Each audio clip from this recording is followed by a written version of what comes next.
A'udzu billahi minasy syaithanir rajim. Jadi gini ya, waktu saya kuliah, SMA dan kuliah, itu saya satu kelompok dengan orang namanya Mbah Syarif. Beliau itu kiai, aslinya itu Kiai Syarif, top, saudara. Kiai top. Kiai Syarif ini waktu saya jumpa usianya itu sudah di atas 70-an lah, sepuh sekali. Disambung dengan saya itu selama 9 tahun. Satu kelompok di Kutai, Surabaya. Itu perjalanan hidayahnya saudara jamaah betul-betul menggambarkan banyaknya hidayah dalalah atau hidayatul irsyad dan pencarian untuk mendapat hidayah taufik. Ingat-ingat ya, hidayah taufik itu datangnya bisa mudah, bisa sulit. Kalau Nabi berdoa, wahdini wa yassir hudaya ilayya. Ya Allah, tunjukkan saya dan mudahkan datangnya petunjuk kepada saya. Jadi hidayah taufik itu bisa datang dengan mudah, bisa datang dengan sulit. Yang jelas harus diperjuangkan. Yang jelas apa saudara jamaah? Harus diperjuangkan supaya kita dapat hidayah taufik. Ya doa, ya minta doa, ya beriman, banyak sedekah, nanti kita dapat hidayah taufik. Kiai Syarif ini beliau tahun 50 itu sudah hatam Bukhari, sudah hatam Muslim. Kiai besar. Lah, pas tahun 50 itu beliau, ini cerita beliau pada saya sendiri ya. Pas tahun 50 itu beliau mimpi bertemu dengan Nabi sampai 3 kali. Lah beliau sudah ngaji Bukhari Muslim, sudah ngaji Quran tafsir, ngaji Bukhari Muslim. Itu beliau saking pengennya ketemu kebenaran, kan gini loh. Di Bukhari Muslim itu kan ada amir, ada beat, ada apa? Ada amir, ada beat, ada macam-macam tentang keamiran itu loh. Gimana jadi amir yang baik, gimana jadi. Tapi beliau belum pernah jumpa prakteknya di Indonesia. Nah, beliau pengen sekali ketemu kebenaran. Gimana sih kebenaran ini di mana gitu. Tahun 50 Kiai Syarif itu mimpi bertemu dengan Nabi.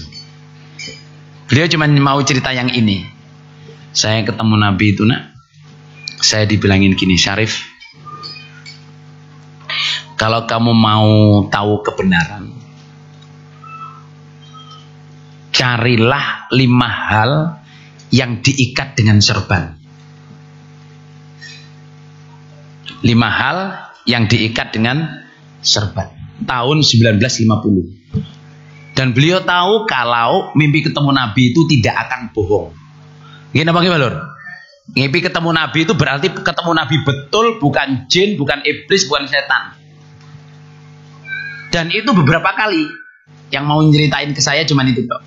Saya itu disuruh Nabi mencari kalau pengen tahu kebenaran, saya suruh mencari 5 hal yang dibungkus dengan serban. Terus saya pamit kepada istri saya, Duk, Dek, saya akan memenuhi perintah Nabi. Saya akan keluar dari rumah ini, saya akan mencari kebenaran. Sejamaah Kiai Syarif keluar dari rumah itu tidak bersandal, nyeker, karena ajarannya orang NU atau dia itu ulama NU atau orang-orang lama sufi dulu itu harus apa? Cara wong nek anu kudu duwe lakon, ya poso, ya melek, ya mlaku sikil, ora nggawa apa-apa, enggak bawa apa-apa sama sekali, cuman baju aja, badan itu. Tahu enggak saudara jamaah? Kiai Syarif keluar dari pintu rumahnya itu sampai ketemu jamaah itu 30 tahun. Jalan kaki dari Jawa Timur sampai ujung Banyuwangi sampai ujung Banten, balik lagi muter se-Indonesia selama 30 tahun.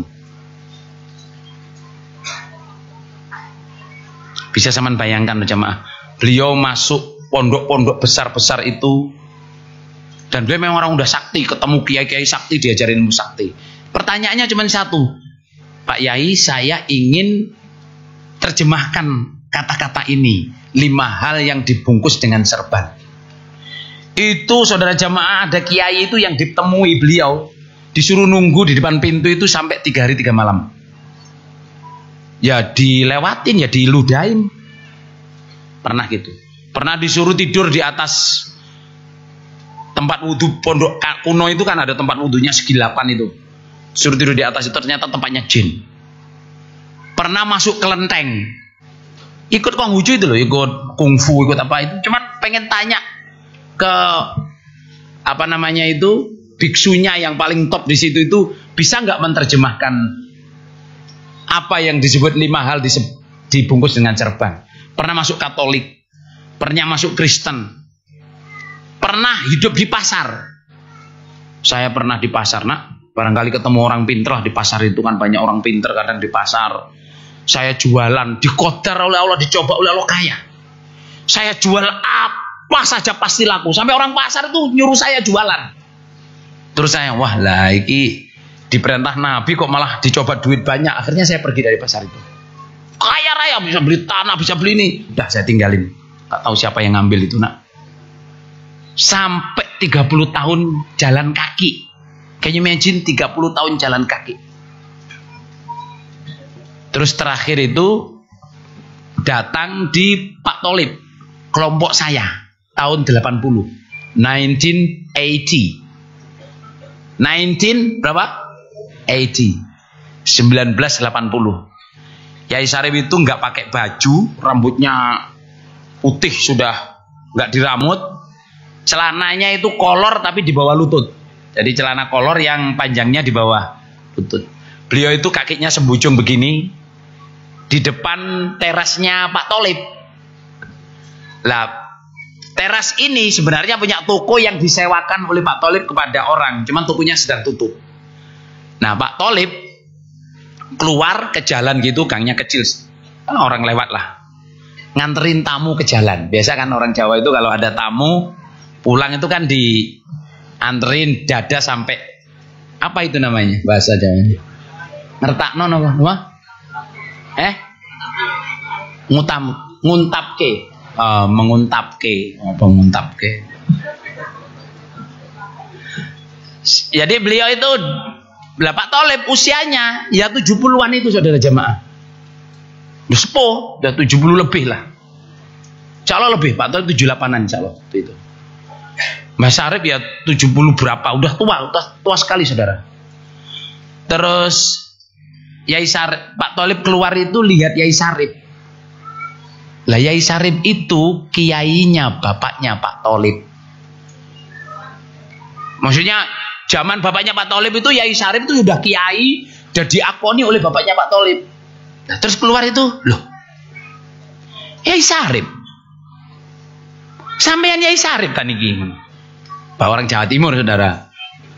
Nah terus Pak Yai Sarip itu ngelihat Pak Tholib itu gini, saya bukan Yai Sarip, kulo senes Yai Sarip, kulo niki Sarip Bambungan.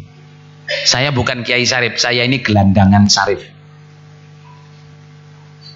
Lah Pak Tholib itu ya imam daerah saya, sudah jemaah, saya hafal betul. Orangnya itu gampang kasihan, gampang melas, tapi orangnya kasar, tapi gampang kasihan. Yai Sarip kok kayak ngene sampean Yai. Sama nih gurune bapak kulo. Saman kok iso kayak ngene goleki opo? Sampean tuh cari apa kok kayak begini ini loh. Apa aku melaku 30 tahun, saya udah jalan 30 tahun. Cari kebenaran, gak ketemu-temu. Wis ngene ki ae aku wis. Ya enggak salat, ya enggak apa wis. Sudah 30 tahun mondok ke kiai-kiai, ke gereja, ke kelenteng, ke apa semua udah dimasukin. Sampai 30 tahun saudara. Bener-bener jalan kaki nyeker, nggak pernah pakai sandal. Untuk apa? Tirakat. Makan ya kalau dikasih orang makan, kalau nggak minta-minta. Ya lapar, ya puasa, ya jalan, ya nggak punya tempat tinggal. Akhirnya sama Pak Tholib itu diseret. Sini, masuk. Masuk ke rumah saya. Sama nyari kebenaran di rumah saya, kebenaran. Ya manut, masuk. Dibukakan Bukhari, Kitabul Fitan, Kitabul Ahkam, dibukakan Muslim Kitabul Imarah, semua dibaca semua. Komentarnya tahu nggak? Saya sudah hatam ini 30 tahun yang lalu. Tahun 50, sekarang tahun 80. Saya itu ingin cari kebenaran, bukan ini prakteknya. Terus ini Yai, sampean ten mriki, nggih, sampean ten mriki. Sampean senengane nopo? Rokok? Ya, mau rokok. Kopi? Ya, kopi. Jadi beliau itu ngajinya di sebelah sana, sebelah kanan masjid. Bukan, sebelah kiri masjid, karena di situ itu temboknya orang. Jadi beliau itu yang nggak mandi, yang nggak ganti baju, yang nggak pakai baju, duduknya di pintu gitu sambil rokokan gudang garam. Kopi sama gudang garam yang kretek itu, yang nggak pakai filter. Saya ingat gudang garam merah itu. Dan Pak Tholib itu gunggungan, belinya nggak sak cepet gini, nggak, tapi sak slop ini tak tungokno nih, merokok rungokno. Jadi di situ ya sambil rokokan, beluknya masuk saudara, dengerin ngaji. Tiap hari ngaji terus beberapa bulan gitu, 3 bulan insya Allah. Beliau minta mandi. Pak Tholib, saya ingin mandi, saya boleh pinjam baju nggak? Wis sak lemari ku sampean pek kabeh. Enggak, saya cuma 1 aja. Pak Tholib masalah. Insya Allah yang kenal Pak Tholib saudara jamaah ngerti apa yang saya omongin. Beliau itu orangnya masya Allah. Wis sak lemari sampean pek wis. Wis sampean pilih, gak usah nyilih, sampean karep sampean kono. Pinjam baju, sholat. Terus ditakoki, kenapa kamu sholat? Yai, kenapa sholat? Saya itu sudah dapat jawabnya, tapi tak pikir telungulan. Mikirnya telungulan, Rasulullah. Tapi ku wong pinter, mikirnya telungulan. Kenapa gimana, Lur? Biasanya wong gak patek pinter mikirnya cepet.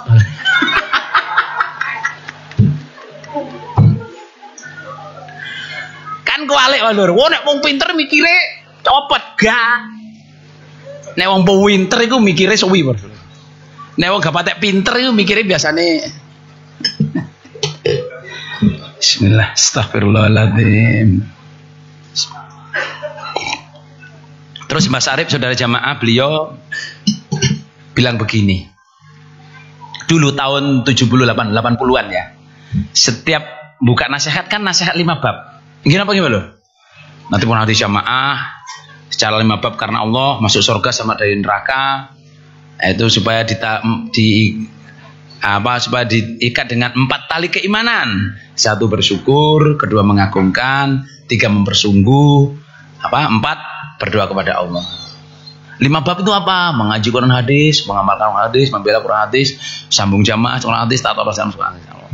Setiap itu jadi buka yaitu, mau ngaji Quran yaitu, nasihat terakhir yaitu. Yai Sarip duduk di sana itu cerita ke saya beliau. Ayo nak. Nabi pesannya itu 5 hal diikat dengan serban. Lah kok di masjid kini 5 halnya bener.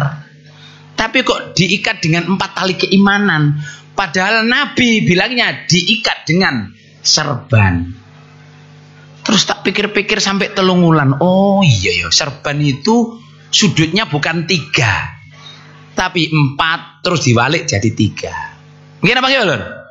Serban itu kan mestinya aslinya kan gini kan. Kalau make terus diginiin terus jadi gini lah. Bayangannya Mbak Sarip itu serban. Mestinya kan kalau bahasa Jawa itu serban itu muser koyok ban. Gini apa Lur? Serban. Kalau anak itu asali enak. Nah. Kalau mantu dieman-eman kon gawe putu. Nah. Wes kata terus no aku temen Lur. Nek bocah iku asale abu terus pecah, mulane dipanggil bocah. Oh, bocah ndi? Sing guyu iku berarti Jawa Balur, sing gak guyu gibas.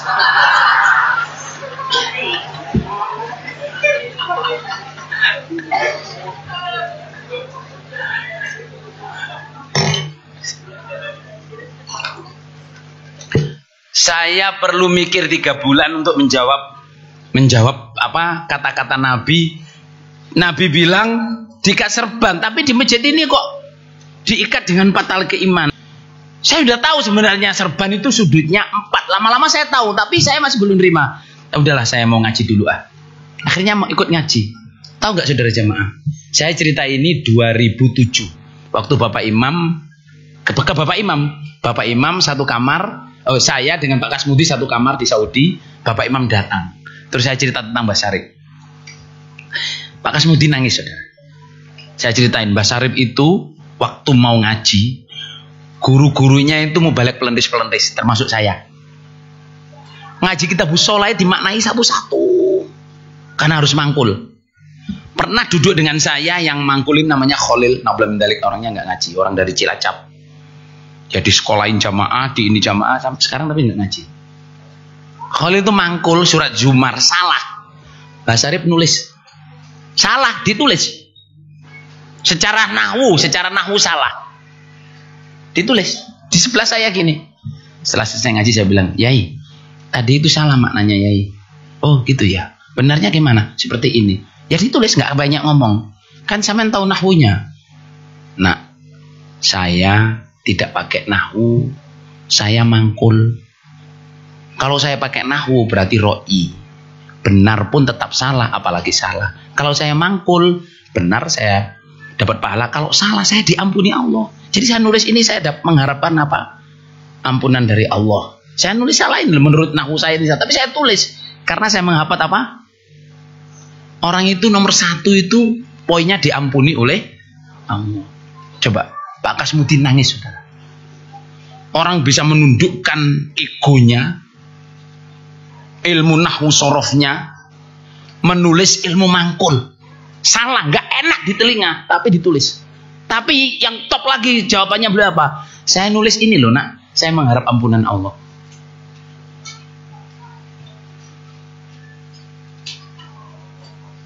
Wa in akhta'a ghafarallahu lah. Fa in asaba qabla man huwa in akhta'a ghafarallahu lah.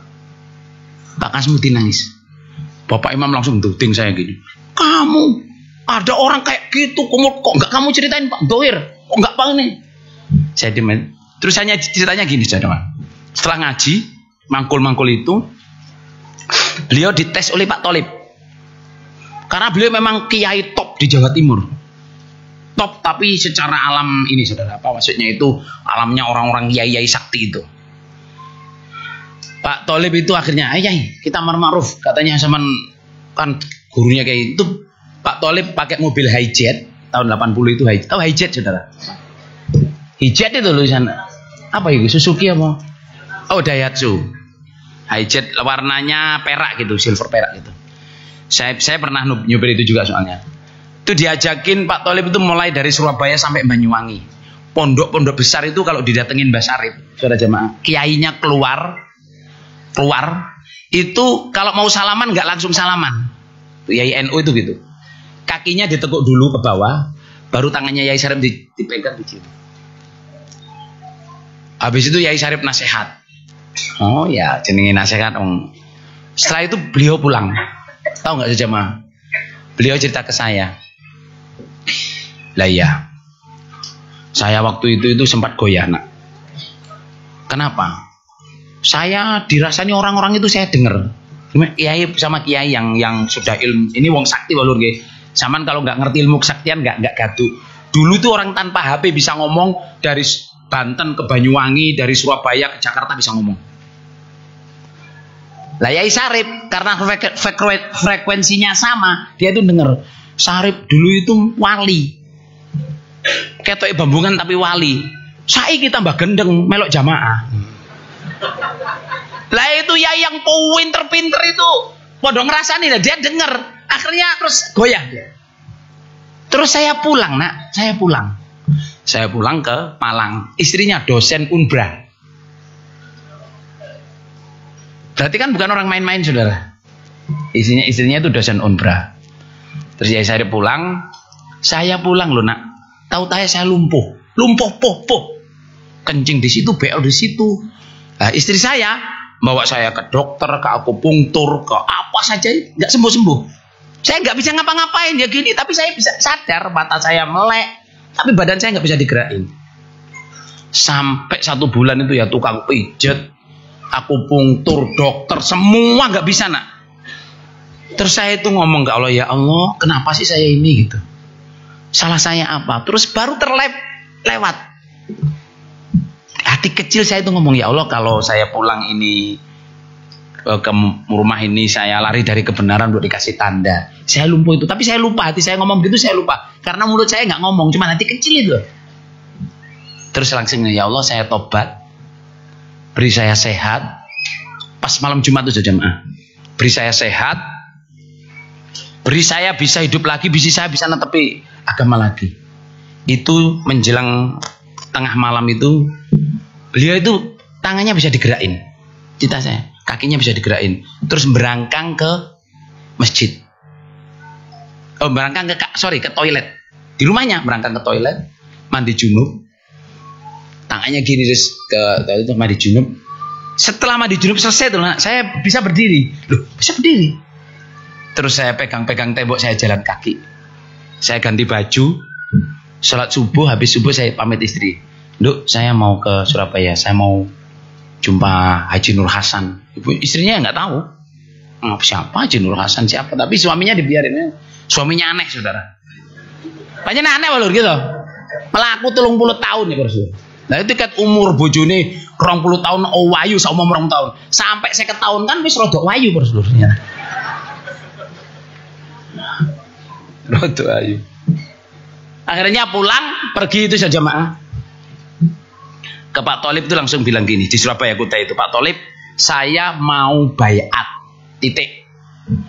Dereng ngaji sama wis bayat. Udah, tahun 50 saya udah ngaji.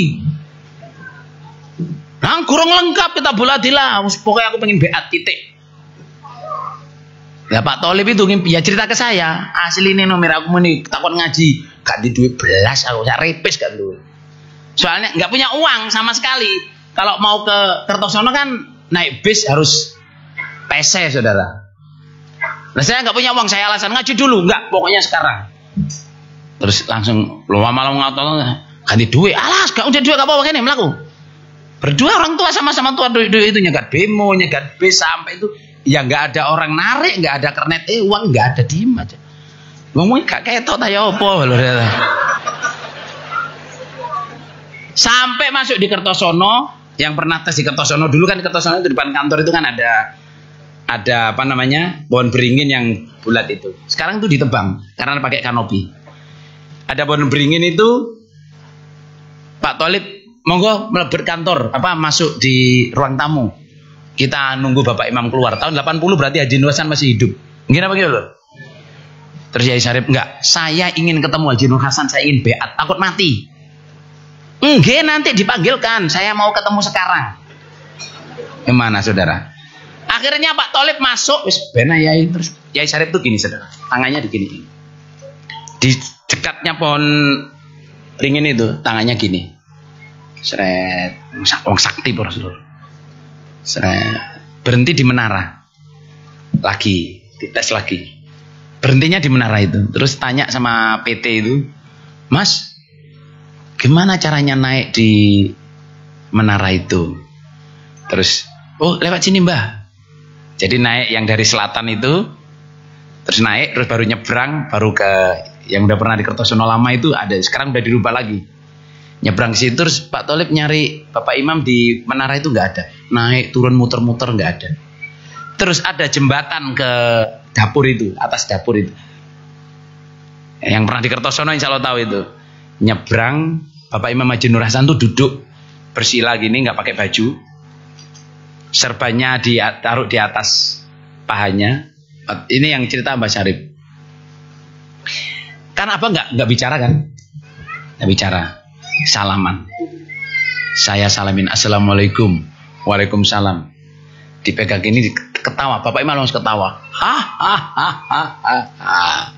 Gimana gadis-gadis Katolik, cantik-cantik ya. Saya malu sekali. Jadi salaman tuh saya tutupi muka saya gini. Memang Mbak Syarif itu orangnya maluan juga, malu sekali. Sopan, lembut, masya Allah. Tutupin mukanya gini loh. Kenapa ya kok begitu? Iya, dulu itu dalam perjalanan saya itu, saya pernah jatuh cinta sama gadis Katolik. Hampir nikah. Tapi saya ingat, oh ini cobaan nih, cobaan mencari kebenaran. saya tinggalin. Tapi bekasnya masih ada. Cinta itu sudah jamaah nggak bisa hilang. Ya nggak. Ketawa, piye gadis Katolik. Ayu. Tutupin. Terus habis itu terus bilang gini, tapi kamu nanti menangi berjumpa masjid tinggi besar di Gading Mangu. Saya juga nggak tahu Gading Mangu. Ya toh, masjidnya tinggi besar itu gimana? Maksudnya lah itu tahun 80. Lah, tanam pondasi di Gading Mangu untuk masjid luhur itu, tapi Bapak Imam belinya masjid tinggi besar. Tahu-tahu namanya Masjid Luhur Nur Hasan. Itu Yai Sarip sudah tahu karena diberitahu Bapak Imam. Dan Bapak Imam, Mbak Sarip itu bilang gini, saya juga tahu kalau Bapak Imam nggak menangi. Dia itu cerita ke saya akan meninggal dunia cepat. Kamu yang bilang gini, kamu yang jumpa Masjid Luhur itu, tapi saya nggak jumpa. Tapi nggak ngomong kan. Jadi beliau itu ingin cerita ke saya bahwa saya jumpa Masjid Luhur dan beliau nggak ketemu. Tapi saya diem aja. Soalnya hadisnya nggak boleh ngomong apa yang akan terjadi. Tapi saya tahu kalau Bapak Imam ini nggak bakal lama. Memang betul. Setelah Salaman itu 2 tahun meninggal dunia dan baru Masjid Luhur di pondasi. Karena Masjid Luhur itu ijtihadnya Haji Abdul Qadir Almarhum pertama jadi imam. Setelah itu jamaah dibilangin, kamu yang menangi Masjid Luhur. Habis itu tangannya dilepas. Dilepas itu tulang saya ini kayak nggak ada. Jadi saya itu jatuh brek itu kayak cuman daging doang. Ya saya teyel-teyel gini, jadi udah kalah 2-1 sekarang 3-1. Saya lihat, saya mau gerakin tangan lo nggak bisa saya gini. Terus saya disentuh oleh Haji Nur Hasan. Kok turu dong? Bangun beliau. Kamu kesini mau ngapain? Iya saya mau beat. 3-1 nak. 3-1. Saya mau beat. Ya udah aku beat, ngapain tidur? Itu cuman sebenarnya dijatuhkan. Mbak Sarip itu dijatuhkan oleh Bapak. Padahal orang ini sakti betul. Mbak Sarip itu punya buku dari daun lontar. Diberi oleh kakeknya Mbak Sarip ketika beliau masih digendong. Beliau cerita ke saya masih punya daun lontar nak. Dikasih oleh kakek saya di Malang sana. Waktu itu saya digendong ibu saya. Kakek saya itu nggak pernah pulang. Karena orang sakti biasanya tinggalnya di gunung-gunung di mana-mana itu. Kakek saya itu bawa tongkat datang. Nduk, ini besok ini kemarin saya ceritakan di ini tentang kalamnya para malaikat yang didengar jin. Besok beberapa hari lagi ini akan ada gunung meletus di sini. Gunung di Malang itu. Nanti laharnya lewat sini, lahar air panas itu. Lah ini saya pakerin, pakai tongkatnya beliau itu saya pakerin, bilangin orang kampung kalau suatu saat ada gunung meletus suruh ke sini. Tunggu tunggu sampai laharnya kering. Pokoknya suruh ke sini, camping di sini, shelter di sini. Memang nyata saudara, digarisin seret itu gunung meletus lahar lewat itu ya orang-orang selamat yang di situ. Lah waktu ketemu itu bilang gini, "Duk, ini nanti saya bacakan ke kamu kebacakan ke cucu saya Sarip ini. Karena dia yang akan menjumpai." Apa itu? Dibaca itu isinya jejeri Ratu Adil. Berdirinya Ratu Adil, maksudnya keamiran. Besok akan berdiri keamiran di tanah Lemah Geneng. Lemah Geneng itu Kediri itu. Pondok kita itu Lemah Geneng sudah. Besok akan berdiri keamiran di Lemah Geneng. Putuku ini petuk besok. Umbul-umbul itu apa? Hiasannya godong klaras. Tahu godong klaras sudah mah? Daun pisang yang kering. Umbul-umbulnya godong klaras. Ning ora ana sing iso nyekel, ora ana sing kuat nyekel kejaba wong sing getih putih. Tidak ada yang bisa membawa bendera dari daun pisang yang kering itu, nggak akan kuat kalau dia tidak punya darah yang putih. Itu saya hafal Mas Emir, manggil saya Mas Emir. Padahal beliau itu senior sepuh, tawadhu orangnya. Itu nak ya, saya tahu itu sudah sejak kecil, emak saya bacain terus itu. Jadi saya ini mengimpi ketemu Nabi itu ya memang saya cari betul. Saya ingin mencari kebenaran. Nggak taunya keamiran memang ada di Kediri. Nah, umbul-umbulnya daun kelaras. Ya jamaah ini nggak pernah show off. Gini apa gimana lur? Yus ulama-ulama jamaah yus gundulan celana jin. Gini apa gimana lur? Tapi ojo nemen-nemen. Ojo nemen-nemen. Mulang ngaji nggak apa jenenge? Ini di Pelawasan ada yang dari Madiun nggak ini? Magetan di Pelawasan itu masjid jamaah itu dibakar. Tapi dulu tahun 80-an. Karena apa? Mubaleknya itu ngimami khutbah. Pakai kaos yang segini, gambar tengkorak. Terus belakangnya tulisannya jago kepruk.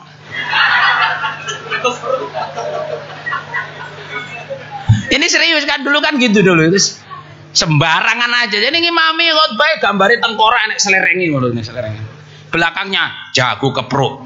Padahal awake kurung ya. Masjidnya dibakar. Maksudnya gini ya, jamaah ini tidak pernah pamer. Wong pinter-pinter gak pernah pamer. Cuman nggak akan ada yang bisa betah di jamaah kalau nggak darahnya putih. Maknanya apa, Mbah? Setelah saya ngaji ini, nggak akan ada orang jamaah bisa tahan di jamaah kalau tidak murni hatinya. Kalau dia cuma mau bisnis jamaah, mau politiki jamaah, mau dapat duit di jamaah, pasti dia akan keluar. Yang bisa tahan di jamaah itu hanya orang yang ingin cari surga, nak. Jos lur. Nggih napa nggih lur? Nenek wong pengen dadi imam, pengen caleg, pengen kursi, kono kursi nang jaba akeh lur ya. Pengen apa saja jamaah wis enggak bakal bisa tahan di jamaah. Tapi kalau niatnya ingin cari surga, dia akan tahan di jamaah. Karena apa? Di jamaah ini enggak pernah pamer. Yang powinter suruh duduk di bawah, yang gak patek iso suruh nasihat, suruh ngaji, biasa. Nggih napa nggih lur? Ada yang ujian kete wong berjasa lama tapi disuruh duduk di bawah. Orang yang baru suruh naik atas. Biasa. Kita bisa mendengar dan taat. Nggih napa nggih lur? Biasa kan anak di satu kelompok itu ada orang baru, orang ini malah jadi imam. Orang yang lama-lama situ enggak, well itu urusannya Allah. Kita harus cari surga selamat dari neraka. Bersih hati. Zaman Nabi sudah ada, Abdullah bin Umar itu orang paling top. Abdullah bin Umar zaman Nabi, Abu Bakar, Umar, Utsman, Ali masih hidup. Beliau itu bisa menebak, satu-satunya orang yang bisa menebak pertanyaan Nabi. Gambaran pohon, gambarannya orang iman. Siapa yang tahu? Abu Bakar nggak bisa, Umar nggak bisa, Utsman, Ali semua nggak bisa. Yang tahu Abdullah bin Umar. Semua nggak bisa jawab. Dia tahu tapi dia nggak mau jawab. Setelah selesai itu adalah pohon korma. Pohon korma itu gambaran orang iman. Daunnya itu tidak akan jatuh sebelum betul-betul kering. Artinya orang iman itu dia akan melepaskan kejamaah ini sampai dia mati. Kalau sudah mati baru ya nggak jamaah. Saman kalau udah mati terus sambung jamaah, infak persenan yo tambah dadi gawe balur. Nggih napa nggih balur? Saudara, Mbah Sarip ini beliau meninggal dunianya di Gading. Di Gading Mangu. Tahu Gading Mangu kan? Rumah beliau itu, Masjid Luhur itu ke barat, dekat jalan itu. Di belakangnya rumah orang-orang. Dan beliau itu menikahi janda. Waktu itu sama solehnya di dapur. Terus sampai usia 90-an lebih. Tahu nggak yang beliau lakukan saudara jamaah? Saya selalu ketemu beliau kalau saya pulang ke Gading itu. Beliau itu saking tuanya saudara, itu kalau ke masjid itu jalan berpegang pagar itu.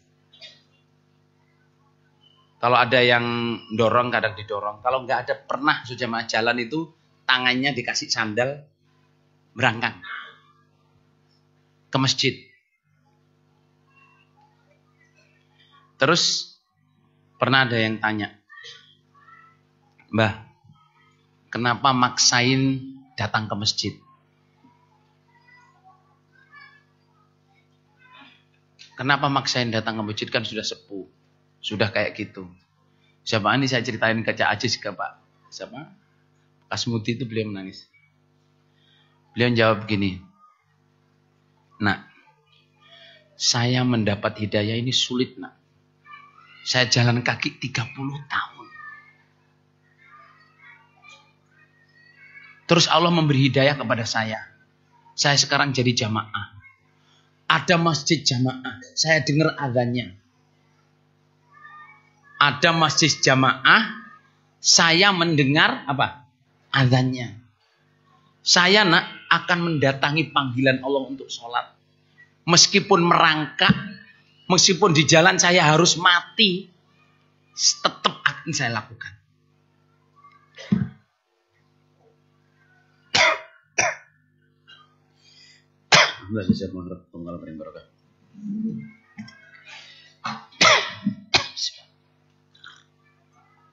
Saudara,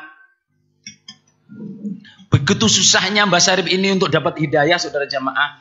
Harus jalan kaki, harus merangkak dari rumah, kira-kira 300 meter lebih, saudara. Harus merangkak dari rumah ke masjid. Dibelani. Dan bilang, saya ini rela mati nak kalau merangkak ke masjid. Karena apa? Saya untuk dapat hidayah ini jalan kaki 30 tahun. Terus sampean-sampean semua Indonesia, apalagi yang bertempat di komplek masjid ini. Dapat hidayahnya mudah. Ya jadi orang jamaah, ya dengar azan. Masjid segini gedenya kadang-kadang sholat itu cuman baris. Sudah qomat baris belum penuh. Di mana rasa syukur kita? Apakah kita merasa aman kalau jadi jamaah ini akan jadi jamaah sampai mati tanpa perjuangan? No way. Kita jangan merasa aman kalau udah jadi jamaah akan jadi jamaah sampai mati. Jangan pernah merasa aman. Karena am hasibtum an tadkhulul jannah walamma ya'lamillahu alladziina jahadu minkum ya'lamus sabirin. Kamu apa menyangka masuk surga? Sedangkan kamu belum menunjukkan kepada Allah kesungguhan kamu dan kesabaran kamu. Kita jadi jamaah pasti diuji oleh Allah, pasti. Dari mulai bujang, sekolah, alasan kerjaan rumah, alasan homework, alasan apa, nggak datang. Pak, izin Pak, nggak ngaji. Ada homework, ada ujian besok. Setelah ujian selesai, kuliah Pak. Setelah kuliah selesai, Pak izin ngaji Pak, cari kerja. Setelah itu nikah. Pak, anak baru pengantin baru, anak saya baru masih kecil. Belum punya rumah nyewa, izin ngaji. Terus. Akhirnya apa? Falamma za'u azaghallahu qulubahum wa la yahdil qaumal fasikin. Orang itu orang fasik. Melanggar, dengar azan enggak datang di masjid. Dengar azan tidak sholat di masjid, sholat di rumah. Diterima sholatnya apa enggak?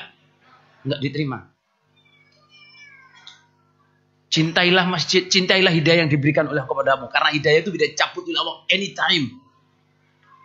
Hidayah kita bisa dicabut oleh Allah anytime, kapan saja.